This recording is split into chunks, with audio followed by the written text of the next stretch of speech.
Hello students, welcome to my channel. இப்போ என்ன பார்க்குறோம் 12th accountancyல chapter 7ல illustration 18 பார்க்குறோம். தங்கம் limited issued 50,000 equity shares of rupees 10 each at premium of rupees 2 per share payable as follows. On application rupees 5, on allotment 5 including premium சொல்லியிருக்காங்க. And first and final call rupees 2.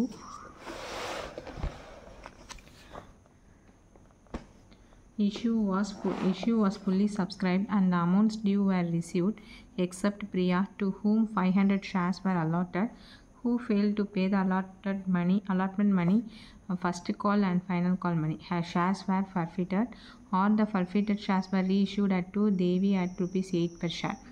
Past journal entries. என்ன சொல்லியிருக்காங்க அப்படின்னா, தங்கம் limited வந்து 50,000 equity ஷேர்ஸை வந்து issue பண்ணுறாங்க rupees 10ங்கிறது. ஆனால் 2 rupees வந்து premium வச்சு இஷ்யூ பண்ணுறாங்க. அப்ளிகேஷன் மணி 5ன்னு கொடுத்துறாங்க. அலாட்மெண்ட்டோட அமௌண்ட் 5 கொடுத்துருக்காங்க including premium. And first and final கால் வந்து 2ன்னு கொடுத்துருக்காங்க. அப்போது 5 + 2 7. அப்போது 3ங்கிறது அலாட்மெண்ட், 2ங்கிறது ப்ரீமியம். அவங்க தான் 2னே கொடுத்துறாங்க. பேலன்ஸ் 3 வந்து அலாட்மெண்ட் அமௌண்ட். ஓகேவா? நெக்ஸ்ட் இதில் என்ன சொல்லியிருக்காங்கன்னா, எல்லா ஷேர்ஸுமே இஷ்யூ ஆகி சப்ஸ்கிரைப் ஆகிடுச்சு. Amounts due are except Priya வந்து என்ன பண்ணிட்டாங்க, 500 ஷேர்ஸ் வந்து ஹோல்ட் பண்ணிட்டாங்க. அது வந்து பே பண்ணவே இல்லை. எது பே பண்ணல, 500 ஷேர்ஸ்க்கு வந்து உள்ள அமௌண்ட் வந்து அலாட்மெண்ட் மணியும் பே பண்ணலை, ஃபஸ்ட் அண்ட் ஃபைனல் கால் மணியும் பே பண்ணலை. அப்போ அந்த ஷேரை என்ன பண்ணிட்டாங்க, டேரக்டர்ஸ்லாம் வந்து ஃபர்ஃபிட் பண்ணிட்டாங்க, அதாவது கேன்சல் பண்ணிட்டாங்க. அதுக்கப்புறம் அந்த ஃபர்ஃபிட்டான ஷேரை வந்து மறுபடியும் ரீஇஷ்யூ பண்ணுறாங்க. யார்கிட்ட, தேவிங்கிற பர்சன்ட்டை. அது எவ்வளோனா rupees 8 per share அப்படின்னு சொல்லிட்டு இஷ்யூ பண்ணுறாங்க.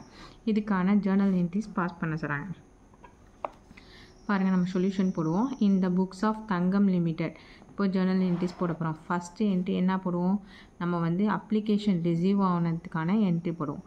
அப்போது bank account debtor to equity share application account. எவ்வளோ ஷேர் வந்து இஷ்யூ பண்ணியிருக்கோன்னா 50,000 ஷேர்.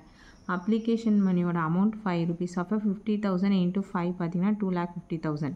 ஓகேவா? நெக்ஸ்ட் இதை வந்து ஷேர் கேபிட்டலுக்கு நம்ம வந்து என்ன பண்ணுறோம், ட்ரான்ஸ்ஃபர் பண்ணுறோம்.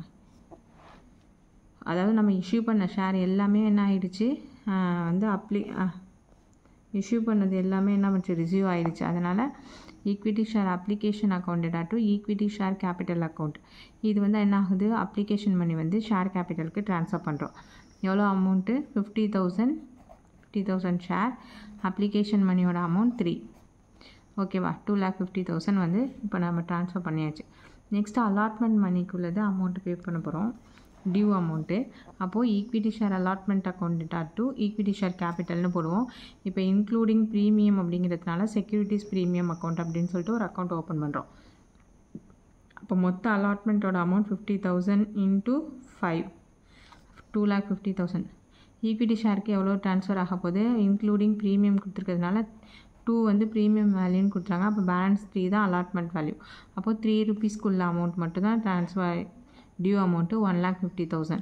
நெக்ஸ்ட்டு 2 வந்து ப்ரீமியம் அக்கௌண்ட்டுக்குள்ளது 50,000 into 2 1 lakh. ஓகேவா? இப்போ நெக்ஸ்ட்டு அதை அமௌண்ட்டை வந்து நம்ம ரிசீவ் பண்ணதுக்கான என்ட்ரி போட போகிறோம். அப்போ எதில் ரிசீவ் ஆகும் அமௌண்ட்டு, பேங்க். அதனால் பேங்க்கை டெபிட் பண்ணுறோம். Bank account debtor to equity share அலாட்மெண்ட்டுக்குள்ள என்ட்ரி. ஓகேவா? அமௌண்ட் ரிசீவ் ஆகிறதுக்குள்ள என்ட்ரி இது. எவ்வளோ அமௌண்ட் ரிசீவ் பண்ணுறோம் அப்படின்னா, இப்போ 50,000 ஷேரை வந்து அவங்க வந்து என்ன பண்ணுறாங்க, இஷ்யூ பண்ணுறாங்க. ஆனால் பிரியாங்கிற பர்சன் என்ன பண்ணிட்டாங்கன்னா 500 ஷேரை வந்து அலாட்மெண்ட் மணி பே பண்ணவே இல்லை. ஃபஸ்ட்டு காலும் பே பண்ணல, ஃபைனல் காலும் பே பண்ணல, அலாட்மெண்ட் மணியும் பே பண்ணல. அப்போ அந்த 50,000ல் 500 என்ன பண்ணிக்கணும், லெஸ் பண்ணிக்கணும்.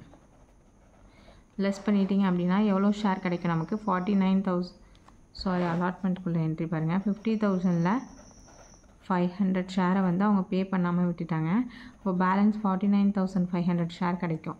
அப்போ அலாட்மெண்ட் மணி வேல்யூ 5. இப்போ 49,500 into 5 போட்டிங்கன்னா 2,47,500. இந்த அமௌண்ட்டை மட்டும்தான் நம்ம என்ன பண்ணுறோம், ரிசீவ் பண்ணுறோம். ஓகேவா? Next share first and final கால்குள்ள due amount entry. Equity share first and final call account debtor to equity share capital account. எவ்வளோ ஷேர் வந்து இஷ்யூ பண்ணுறாங்கன்னா 50,000. ஃபஸ்ட் அண்ட் ஃபைனல் கால்குள்ள அமௌண்ட் வந்து into 2 rupees கொடுத்துருக்காங்க. அப்போது 1 lakh வந்து டியூ. இந்த அமௌண்ட்லேருந்து பேங்க்குக்கு எவ்வளோ ரிசீவ் ஆகிருக்கு அப்படின்னா bank account debtor to equity share first and final call account entry போட்டுட்டு அந்த 50,000 ஷேரில் 500 ஷேரை வந்து என்ன ஆகுது ஃபஸ்ட் அண்ட் ஃபைனல் கால் அமௌண்ட்டை அவங்க பே பண்ணலை. அதனால் 50,000 மைனஸ் 500 போட்டிங்கன்னா 49,500 இன்ட்டு 2 ருபீஸ் வந்து ஃபஸ்ட் அண்ட் ஃபைனல் கால்குள்ள அமௌண்ட் பண்ணிங்கன்னா 99,000 வரும். இது தான் நம்ம வந்து பேங்க்கில் வந்து ரிசீவ் பண்ணியிருப்போம். ஓகேவா? இப்போ எல்லா என்ட்ரியும் போட்டாச்சு. அலாட்மெண்ட்டுக்குள்ளது, ஃபஸ்ட்டு கால், ஃபைனல் கால்க்குள்ளது, அப்ளிகேஷனுக்குள்ளது போட்டாச்சு. இப்போது அவ்வளோதான். நெக்ஸ்ட் என்ன பண்ண போகிறோம்? ஃபர்ஃபியூச்சர் ஷேருக்குள்ளே என்ட்ரி போட போகிறோம். அது எப்படி போடுவோம்? இதில் வந்து செக்யூரிட்டி ப்ரீமியம் இருக்குது. அதனால் equity share capital account debtor, securities premium account debtor to எதெல்லாம் அவங்க பே பண்ணாமல் விட்டுட்டாங்கன்னா ஷேர் அலாட்மெண்ட் அக்கௌண்ட் பே பண்ணலை, ஃபஸ்ட் அண்ட் ஃபைனல் கால் அமௌண்ட்டும் பே பண்ணலை, டூ ஃபர்ஃபியூச்சர் ஷேர்ஸ் அக்கௌண்ட் சொல்லிட்டு ஒரு நியூ அக்கௌண்ட் ஓப்பன் பண்ணுவோம். ஓகேவா? இப்போது ஷேர் கேபிட்டலில் எவ்வளோ ஷேர் வந்து அவங்க வந்து கேன்சல் பண்ணாங்க, ஃபர்ஃபியூச்சர் பண்ணாங்கன்னா 500 ஷேர். இப்போது 500 இன்ட்டு ஃபேஸ் வேல்யூ 10.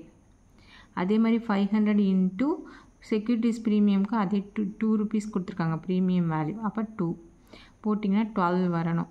ஓகேவா? 500 into 10 5,000, 500 into 2 1000. Next allotment money 500 into 5 including ப்ரீமியமும் சேர்த்து தான் போடணும். இப்போ 5 போட்டிங்கன்னா 2,500. ஃபஸ்ட்டு கால் அண்ட் ஃபைனல் கால்க்கு அமௌண்ட் வந்து 500 இன்ட்டு 2 போட்டோம்னா 1000 வரும். நெக்ஸ்ட்டு ஃபர்ஃபியூச்சர் பண்ணது எவ்வளோ அமௌண்ட்னா 500 ஷேரு, 5 + 2 7. ஓகேவா? இங்கே வந்து என்ன ஆயிருக்கு 12. டெபிட்டில் 12 ருபீஸ் எப்படின்னா பார் வேல்யூ 10, ப்ரீமியம் ஒரு 2, அப்போ 12. இங்கே 5ம் 2ம் போட்டாச்சு 7. அப்போ இது 2 7 வருதா? பேலன்ஸ் நமக்கு எவ்வளோ தேவை? 12 - 7 5. அப்போது இந்த 5 தான் என்ன ஆகுது ஃபர்ஃபியூச்சர் ஷேருக்குள்ள அமௌண்ட்டு. இது வந்து கம்பெனியோட கெயின். அப்போ 500 இன்ட்டு 5 போட்டிங்கன்னா 2,500 கிடச்சிடும். இப்போ ஃபர்ஃபியூச்சர் ஷேர் போட்டாச்சு. எல்லாத்துக்கும் நரேஷன் எழுத மறந்துடாதீங்க, கண்டிப்பாக எழுதுங்க. நெக்ஸ்ட்டு ரீஇஷ்யூக்கான என்ட்ரி போட போகிறோம். அதுக்கு என்ன வரும்? பேங்க் அக்கௌண்ட் எவ்வளோ ரீஇஷ்யூ பண்ண போகிறோம், அதனால் பேங்க் வந்து டெபிட் பண்ணுறோம். Bank account debtor forfeiture shares account debtor to equity share capital account இது வந்து ரீஇஷ்யூக்கான என்ட்ரி. ஓகேவா? இப்போ பேங்க் அக்கௌண்ட்டில் எவ்வளோ வந்து அவங்க ரீஇஷ்யூ பண்ணியிருக்காங்கன்னா அதே ஷேரை தான் ரீஇஷ்யூ பண்ணியிருக்காங்க. சம்மில் என்ன கொடுத்துருக்காங்க பாருங்கள். 500 ஷேரை வந்து அலாட்மெண்ட் மணி பே பண்ணல, first and final call amount pay பண்ணல, அதனால் ஃபர்ஃபிட் பண்ணிட்டாங்க. அந்த ஃபர்ஃபியூச்சர் பண்ண ஷேரை ஆல் த ஃபர்ஃபியூச்சர் ஷேர்னால் 500 ஷேர், இந்த 500 ஷேரை வந்து ரீஇஷ்யூ பண்ணுறாங்க. இந்த ஃபர்ஃபியூச்சர் பண்ணது ஒரு அமௌண்ட்டோ ரீஇஷ்யூ பண்ணது வேறு அமௌண்ட்டும் இருந்தால் நம்ம ஃபார்முலா வச்சு கண்டுபிடிப்போம். இப்போ வந்து ஒரே அமௌண்ட்டாக இருக்கிறதுனால நம்ம ஈஸியாக நம்ம போட்டுடலாம். இப்போ ரீஇஷ்யூ என்ட்ரி தான் பார்த்துட்டு இருந்தோமா? பாருங்கள் என்ன என்ட்ரி போடுவோம். Bank account debtor forfeiture shares account debtor to equity share capital account. அப்போது 500 ஷேரை தான் வந்து என்ன பண்ணுறாங்க ரீஇஷ்யூ பண்ணுறாங்க. 500 இன்ட்டு எவ்வளோ ருபீஸ்க்கு ரீஇஷ்யூ பண்ணுறாங்கன்னா 8. ஓகேவா? ஆனால் ஈக்விட்டி ஷேர் கேபிட்டல் அக்கௌண்ட்டுக்கு எவ்வளோ வரணும்? பார் வேல்யூ 10. இப்போ 500 இன்ட்டு 10 வரணும். பேலன்ஸ் 2 என்ன பண்ணுவோம்? ஏற்கனவே ஃபர்ஃபியூச்சர் நம்ம கண்டுபிடிச்சிருக்கோம்ல, நம்ம கம்பெனிக்கு வந்து நமக்கு வந்து ஃபர்ஃபியூச்சர் இருக்கிறது தனியாக எடுத்து போட்டுருக்கோம். அதுலேருந்து இந்த இதுக்கு வந்து அட்ஜஸ்ட் பண்ணுவோம். இன்ட்டு 2 பேலன்ஸ் 10 - 8 வந்து 2. அந்த 2 வந்து இங்கே போட்டுரும். ஓகேவா? போட்டிங்கன்னா இப்போ 500 இன்ட்டு 8 வந்து 4,000, 500 இன்ட்டு 2 வந்து 1000, 500 இன்ட்டு 10 வந்து 5,000. டெபிட்டோ கிரெடிட்டோ ஈக்குவல் ஆகிடும். புரியுதா? ரீஇஷ்யூ அமௌண்ட் எப்படி போடணும்? 500 ஷேரு இன்ட்டு 8 ருபீஸ்க்கு ரீஇஷ்யூ பண்ணுறாங்க. ஆனால் 500 இன்ட்டு 10 ஷேர் கேபிட்டலுக்கு எவ்வளோ வரணும்? 500 இன்ட்டு 10 5000 வரணும். பேலன்ஸ் இந்த 10 - 8 2 வந்து என்ன பண்ணுறோம்? இங்கே உள்ள ஃபர்ஃபியூச்சர்லேருந்து எடுத்து அட்ஜஸ்ட் பண்ணுறோம். ஓகேவா? எடுத்து கொடுத்துரும். நெக்ஸ்ட்டு கெயின் கேபிட்டல் ரிசர்வ்க்கு எவ்வளோ ட்ரான்ஸ்ஃபர் பண்ண போகிறோன்னு பார்க்கணும். அதுக்கான entry forfeiture shares account debtor to capital reserve account. Gain on reissue of forfeiture share transfer to capital reserve. இப்போ எவ்வளோ ரீஇஷ்யூ பண்ணி அவங்களுக்கு வந்து கெயின் வந்திருக்கு அப்படிங்கிறது பார்த்தீங்கன்னா செம்ம நல்லா பாருங்கள். ஷேர்ஸ் வந்து ஒன்றா தான் இருக்குது, மாறலை. 500 ஷேரை ஃபர்ஃபிட் பண்ணியிருக்காங்க, 500 ஷேரை வந்து ரீஇஷ்யூ பண்ணியிருக்காங்க. ஷேரோட வேல்யூ மாறலை. அதனால் என்ன பண்ணிடலாம்? ஈஸியாக இந்த ஃபர்ஃபியூச்சர் ஷேருக்கு அமௌண்ட் 2,500 இருக்குல்ல, அதுலேருந்து எவ்வளோ இது ரீஇஷ்யூக்கு கொடுத்துருக்கீங்க 1000.